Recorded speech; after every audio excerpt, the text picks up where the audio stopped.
Itu Kristen. Kristen. Yesus mengusir Kristen karena Kristenlah yang memanggil Yesus Tuhan. Kenapa Yesus itu tidak mau dipanggil Tuhan? Karena berdasarkan data dari Yohanes 8 nomor 42, dia marah dipanggil Tuhan, maka dikatakan itu kejahatan. Nah, kata Yesus kepada mereka, jikalau Allah adalah Bapakmu, maksudnya Tuhanmu, kamu akan mengasihi aku, sebab aku keluar dan datang daripada Allah, dan aku datang bukan atas kehendak sendiri, melainkan dialah yang mengutus aku. Dia utusan, makanya dia marah dipanggil Tuhan, karena Tuhan itu bukan diri dia. Siapa Tuhan? Tuhan itu adalah Bapa. Matius 11 nomor 25. Saya tidak tafsirkan kitab kalian itu ya, ditertulis ini. Kenapa dia marah dipanggil Tuhan? Karena Tuhan itu adalah Bapa. Pada waktu itu berkatalah Yesus, aku bersyukur kepadamu Bapa, Tuhan langit dan bumi, karena semuanya itu engkau sembunyikan bagi orang bijak dan orang pandai, tetapi engkau nyatakan kepada orang kecil. Wajar dia marah dipanggil Tuhan, bernubuat dengan nama dia, bermujizat dengan nama dia. Karena pada sejatinya Yesus pun punya Tuhan, yaitu Bapa. Hanya Bapa yang boleh dipanggil Tuhan, tapi itu pun untuk Bani Israel, bukan untuk orang-orang di luar Bani Israel. Nah, bahkan di dalam Lukas 11 nomor 8 nih, Lukas 21. Itu sabar ya. 21 nomor 8 ini kata Yesus nih, waspadalah supaya kamu jangan disesatkan, sebab banyak orang akan datang dengan memakai namaku dan berkata akulah dia, dan saatnya sudah dekat, jangan kau mengikuti mereka. Ciri dari si penyesat yang dikatakan Yesus, yang datang memakai nama Yesus, bahkan mengaku-ngaku bertemu dengan Yesus. Sekarang saya tanya, di antara Islam dengan Kristen yang berseru-seru menyebut nama Yesus, Islam atau Kristen? Kristen. Berarti berdasarkan Lukas 21 nomor 8, si penyesat itu siapa? Islam atau Kristen? Apa? Islam atau Kristen? Kristen. Anak itu pinter. Kasih dulu host, tepuk tangan buat anaknya host. Pinter anaknya. Bahkan itu saya tambahkan lagi dalam 2 Yohanes 1 nomor 7. Ketika Yesus menubuatkan tentang kesesatan, itu mengarah kepada Kristen semua. Nih, apa kata Yesus dalam 2 Yohanes 1 nomor 7? Sebab banyak penyesat lagi kata Yesus, telah muncul dan pergi ke seluruh dunia, yang tidak mengaku bahwa Yesus Kristus telah datang sebagai manusia. Itu adalah si penyesat dan antikristus. Antara Islam dengan Kristen yang nggak percaya kalau Yesus datang ke dunia sebagai manusia, bahkan mengimani Yesus datang sebagai Tuhan untuk menebus dosa, Islam atau Kristen? Islam. Kristen. Kristen. Berarti si penyesatnya kan Kristen. Itu loh. Data apapun yang kita berikan itu, ya itu semua mengarah kepada kekristenan itu. Karena memang kalau kita jujur, makanya itu aku tinggalkan kekristenan itu. Setelah aku membaca Bible, aku tinggalkan kekristenan. Yesus memberikan satu tanda kepada orang-orang Kristen, tanda dari angkatan jahat. Apa angkatan jahat itu? Sebagaimana Yunus tinggal di dalam perut ikan selama 3 hari. Begitu juga dengan angkatan jahat, mempercayai siapa? Yesus sebagai Tuhan yang tinggal di perut bumi selama 3 hari. Makanya aku tinggalkan kekristenan itu tadi, karena ternyata Yesus itu tidak pernah menganjurkan kita untuk menjadi orang Kristen. Yesus menganjurkan kita ya agar menjadi orang-orang yang bertuhan hanya kepada Tuhan yang Esa. Gitu loh. Dan Islam melalui nabinya Nabi Muhammad SAW yang diutus untuk seluruh umat manusia di akhir zaman, memperkenalkan hal yang serupa, memperkenalkan Tuhan Allah yang Esa.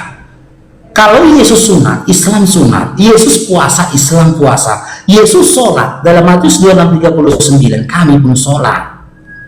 Apa yang dilakukan Yesus ya sama dengan yang dilakukan apa yang kami lakukan. Karena apa? Karena memang seluruh para nabi seruannya itu sama, tidak ada yang berbeda. Jadi Bang, konteksnya di Muslim, Yesus itu siapa?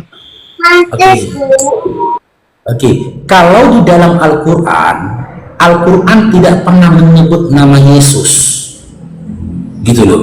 Karena nama Yesus itu adalah nama ya yang diartikan dari original teksnya yaitu Isos ke dalam bahasa Inggris yaitu Jesus.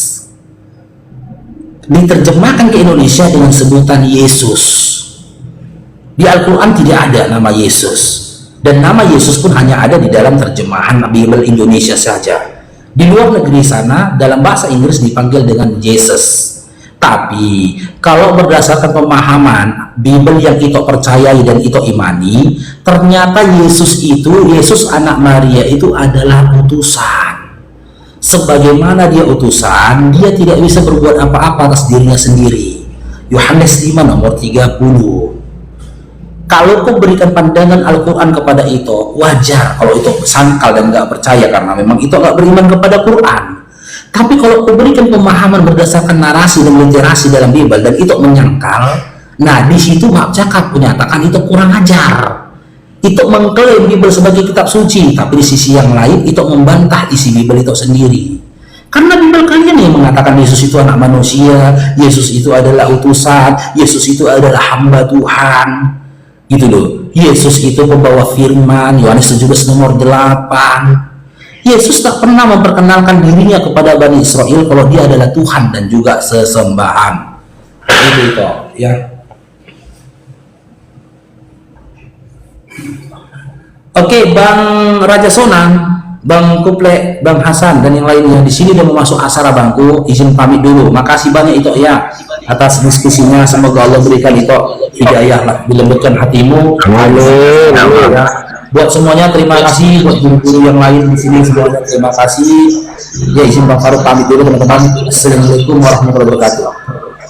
Waalaikumsalam warahmatullahi wabarakatuh.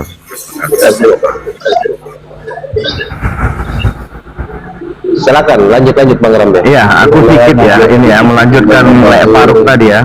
Waalaikumsalam warahmatullahi wabarakatuh. Jadi kan Lek Faruk tadi kan mengatakan di Al-Anbiya 107 ya, dan bahkan di sini yang lebih jelas itu kan rahmat sebagai rahmat bagi seluruh alam gitu ya.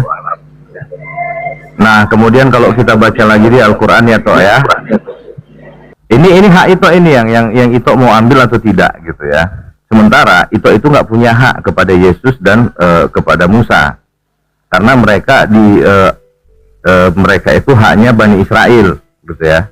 Jadi hukum-hukum yang turun kepada mereka itu adalah hukum-hukum kepada Bani Israel. Nah, Lek Faruk tadi juga udah bertanya kan, semalam juga sudah saya tanya itu Bani apa? Ternyata Bani Batak. Berarti itu bukan tidak ada hak kepada apa yang kemudian hukum diturunkan kepada Bani Israel. Nah, yang untuk kita siapa? Kan itu yang saya tanya kemarin kan, untuk kita siapa? Nih saya kasih tahu karena kemarin nggak sempat itu ya. Jadi kalau dalam Al-Qur'an itu Allah menjelaskan di surat As-Saba ayat 28 ya, wa ma arsalnaka ila kaffatan linnasi basiron wa naziron walakinna aktsaron nasi la ya'lamun, kata Allah. Kan gitu kan? Tidaklah kami mengutus engkau, Nabi Muhammad, kecuali kepada seluruh manusia sebagai pembawa berita gembira dan pemberi peringatan. Di sini dikatakan Nabi Muhammad itu diturunkan kepada seluruh manusia. Kepada seluruh manusia. Sebagai apa? Sebagai pembawa berita gembira dan pemberi peringatan. Akan tetapi banyak manusia yang tidak mengetahuinya. Nah, termasuk itu buru-buru belum tahu nih, tapi sudah aku kasih tahu nih sama itu. Kan gitu kan, udah aku kasih tahu sama itu punya hak. Mau ambil ini sebagai petunjuk hidup itu, karena ini petunjuk ini ditujukan kepada seluruh manusia, bukan hanya kepada Bani Israel. Jadi itulah yang sekarang coba membuka pikirannya, apakah selama ini yang saya imani sudah benar. Ternyata berdasarkan keterangan Bible ya, itu hanya ditujukan kepada Bani Israel, bukan kepada seluruh manusia. Nah, yang petunjuk yang diberikan Tuhan kepada seluruh manusia apa? Nabi Muhammad yang kemudian sekarang menjadi mushaf, yang apa yang kemudian disampaikan Nabi Muhammad pada saat itu sekarang menjadi mushaf bernama Al-Quran. Wahyu-wahyu yang diberikan Allah kepada Nabi Muhammad sekarang sudah menjadi Al-Quran sebagai mushaf. Itu toh, silakanlah. Kemudian tugas kami hanya menyampaikan, dan bahkan tadi tegas Lek Faruk mengatakan bahwa siapa yang bertuhan kepada Yesus, siapa yang bernubuat atas nama Yesus, siapa yang bermukjizat atas nama Yesus. Yesus berkata di Matius 7:23, pada hari terakhir aku akan berterus terang kepada mereka, aku tidak mengenal kalian, kalian semua pembuat kejahatan, kata Yesus. Artinya orang yang bertuhan kepada Yesus adalah kejahatan. Orang bernubuat atas nama Yesus adalah kejahatan. Dan kemudian orang bermukjizat atas nama Yesus adalah kejahatan. Menurut siapa? Bukan menurut saya, boy bolang, tapi menurut Dibelito.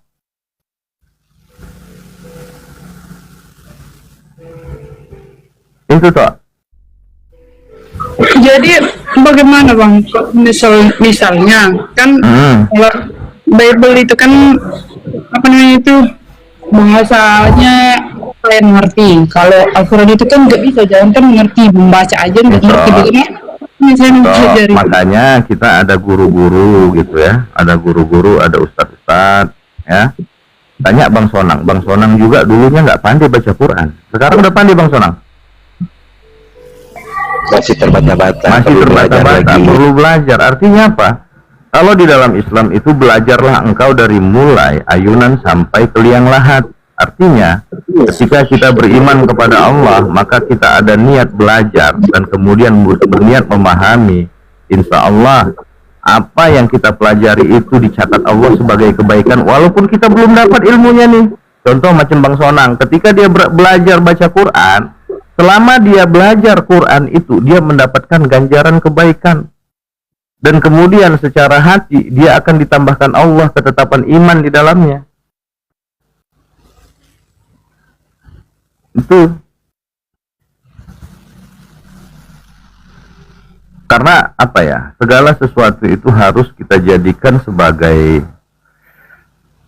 bahan renungan gitu ya, bahan renungan. Kenapa sih Bible mengatakan seperti ini gitu ya? Kenapa Bible mengatakan seperti ini? Bible ini kenapa dikhususkan kepada orang-orang dari orang-orang Israel? Nah kemudian yang untuk kami ini yang mana gitu? Kami ini kan bukan Bani Israel. Mana petunjuk buat kami? Ternyata Al-Quran sudah menyampaikan di As-Saba, terus di Al-Anbiya 107 tadi yang disampaikan oleh Faruk. Di Al-Anbiya tadi, tidaklah kami mengutus engkau ya Muhammad sebagai rahmat bagi seluruh alam gitu ya. Rahmat, berarti rahmat ini apa? Kalau istilahnya itu kasih sayang. Sebagai kasih sayang bagi seluruh alam. Nah, kemudian di As-Saba 28 gitu ya.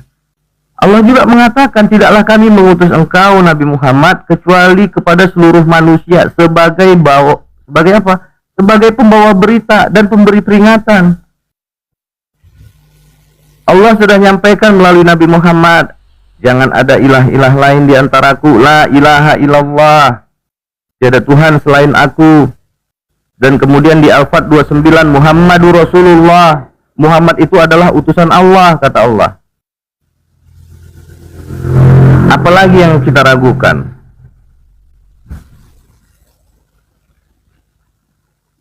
Dan kemudian di Al-Baqarah ayat kedua jelas di situ mengatakan, zalikal kitabul la raiba fihi hudalil muttaqin. Kitab ini tiada keraguan di dalamnya bagi siapa? Bagi orang-orang yang bertakwa. Siapa orang-orang yang bertakwa itu? Kan gitu kan pertanyaan. Orang yang beriman kepada Allah dan tiada Tuhan selain Allah. Dia berikrar, dia bersumpah atas dirinya bahwa aku bersaksi tiada Tuhan selain Allah. Dan siapa yang menjadi utusan Allah? Muhammad adalah utusan Allah. Karena apa? Yesus hanya diutus kepada Bani Israel. Musa hanya diutus kepada Bani Israel. Nah, kita siapa utusan yang dikasih Allah sama kita? Ada tuh satu toladan yang hidup sekitar 1500 tahun yang lalu, 1400 lebih. Dia memberikan toladan kepada seluruh manusia. Namanya siapa? Nabi Muhammad Sallallahu Alaihi Wasallam. Dialah yang memberi petunjuk untuk kita menjadi hidup, memberikan petunjuk hidup buat kita supaya apa? Supaya kita itu bisa berbuat adil kepada alam. Contoh ini ya Tok ya, ketika kita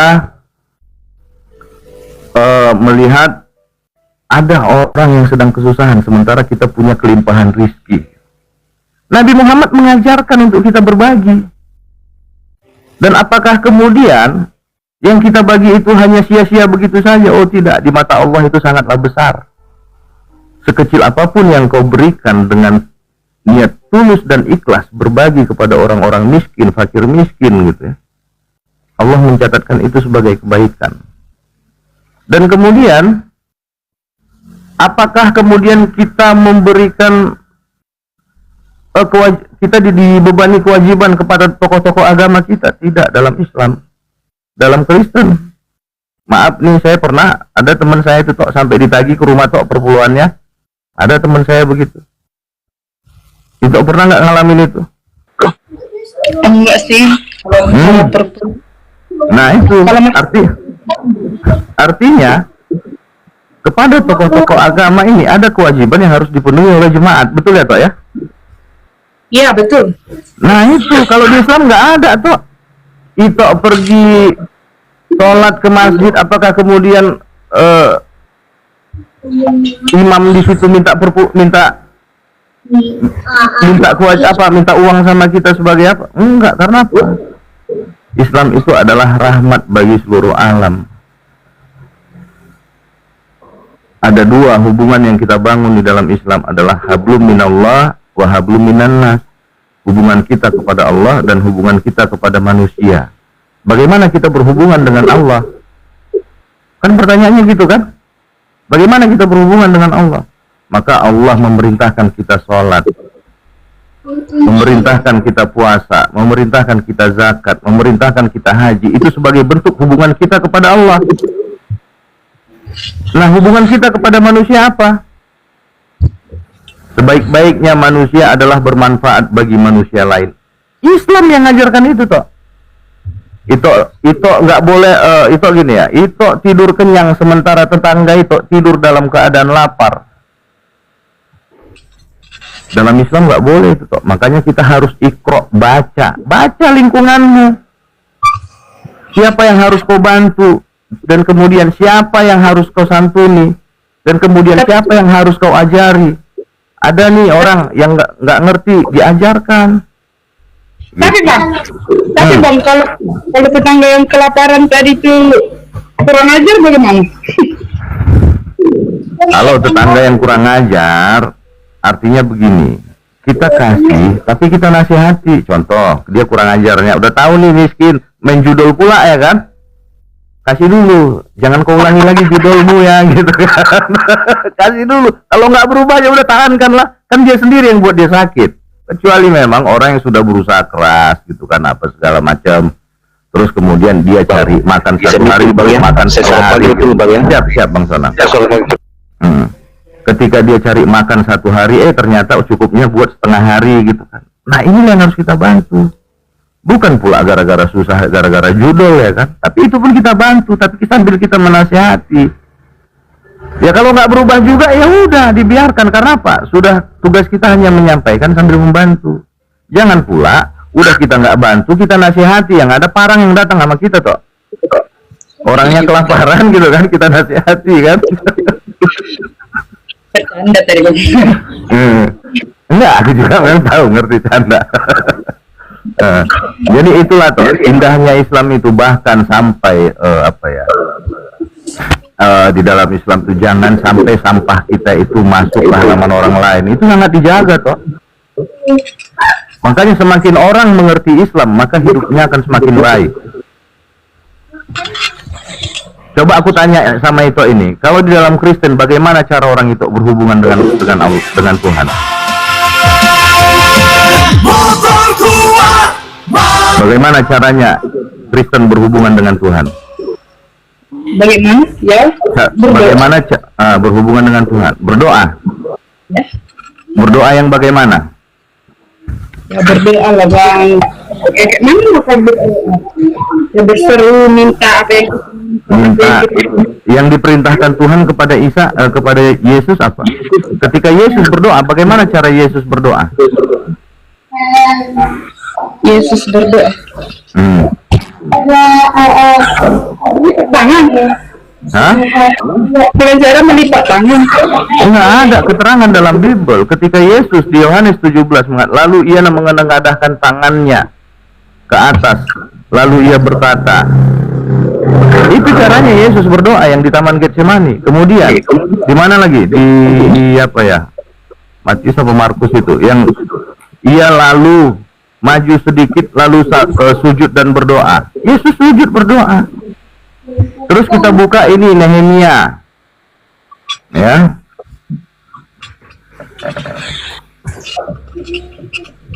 Nehemia 8.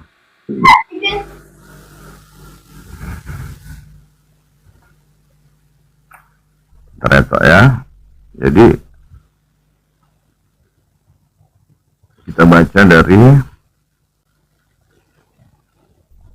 Ezra membuka kitab di depan mata seluruh umat karena ia berdiri lebih tinggi dari semua orang itu.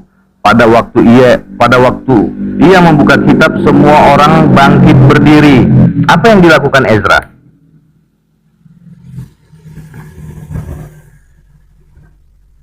Dan kemudian di 86-nya, lalu Ezra memuji Tuhan, Allah yang maha besar. Allah yang maha besar di dalam Islam, di dalam bahasa Arab artinya Allahu Akbar. Dan semua orang menyambut dengan amin. Sekarang saya tanya sama itu, yang melakukan itu siapa?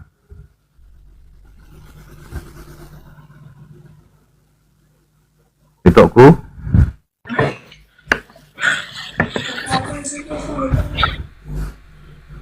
Ketika orang Islam begini toh, maaf ya, aku buka kamera ya. Orang Islam itu kalau di sini kan keterangannya gini ya, dan semua orang menyambut dengan amin sambil mengangkat tangannya, Allahu Akbar. Itu siapa yang melakukan toh? Muslim. Kemudian ini kulanjutkan ya. Kemudian mereka berlutut dan sujud menyembah kepada Tuhan yang dengan muka sampai ke tanah. Yang sujud sampai kepalanya ke tanah ini siapa sekarang? Muslim. Artinya ini adalah tata cara sholat yang disampaikan oleh Nehemia. Kristen ada nggak diajarkan sholat? Nggak ada. Sementara perjanjian lama mengajarkan kalian sholat. Orang Israel itu juga sholat dengan caranya.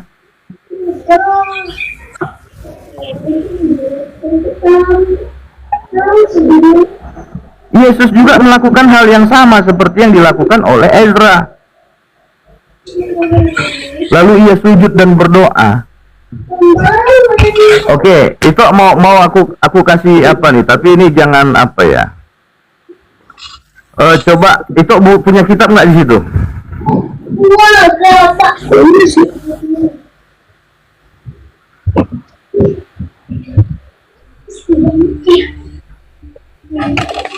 Ada kitab nggak di situ, Pak? Ada. Coba buka Yohanes 14:27, Pak. Saya sambil kerja, Bang. Oh, oke, aku bukain di sini ya. Iya. Maaf ya. Nggak apa-apa. Kalau secara teks bahasa Indonesia ya, di dalam terjemahan, ya sebentar ya aku buka yang apa ya.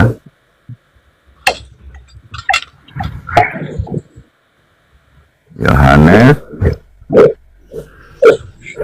Bentar. Mana nih Yohanes?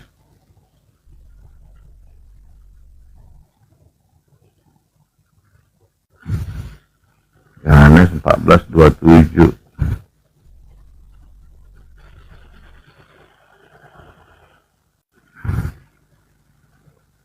Maaf ya teman-teman, ya agak apa nih. Apa katanya di sini? Apa kata Yesus? Damai sejahtera kutinggalkan bagimu, damai sejahtera kuberikan kepadamu. Ini toh ya. Aku coba cek toh pakai Alkitabul Bukodas. Nih ya. Kalau di sini teksnya gini ya. Kutinggalkan sejahtera bagimu, ya sejahteraku kuberikan kepadamu, kata Yesus. Kemudian kita lihat secara bahasa Arabnya apa toh? Ini ya toh ya, aku bacakan ya toh ya. Itu ku. Iya Bang. Ini di sini ya ada kata salaman atrukulakum, salami a'tikum. Ini salaman ini kata dasar dari aslama yuslimu islaman. Artinya Yesus meninggalkan Islam kepada Bani Israel.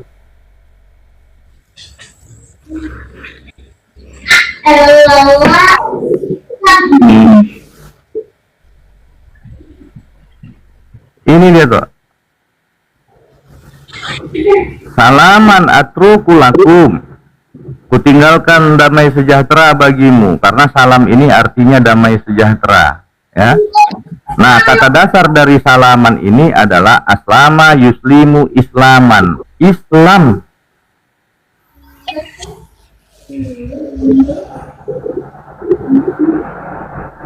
Terus gimana Yesus meninggalkan Kristen? Nggak ada kok. Yang kemudian menyebut Kristen di mana? Yang menyebutkan Kristen itu di Antioquia.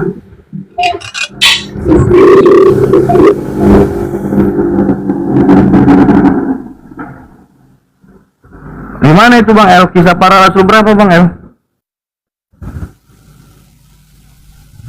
Kisah 11:26, Bang. Kisah 11:26, dan itu juga dari ejekan orang-orang di sana kepada orang yang mengatakan bahwa mereka itu menuhankan Yesus. Itu dia toh. Kenapa? Karena diejek, mereka menuhankan manusia, sehingga disebut, ya maaf ini aku bilang ya. Itu kalau kita lihat secara historikal. Itu dia toh. Jadi itulah sekarang yang membuka pikiran itu. Itu cinta nggak kepada Yesus? Cinta sama Yesus ya. Yesus itu jalan kebenaran, betul ya? Iya betul.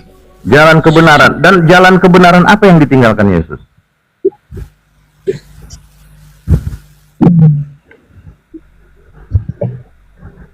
Banyak itu Bang. Namanya juga jalan kebenaran ya. Ini jalan kebenaran yang ditinggalkan Yesus itu adalah jalan kebenaran Islam.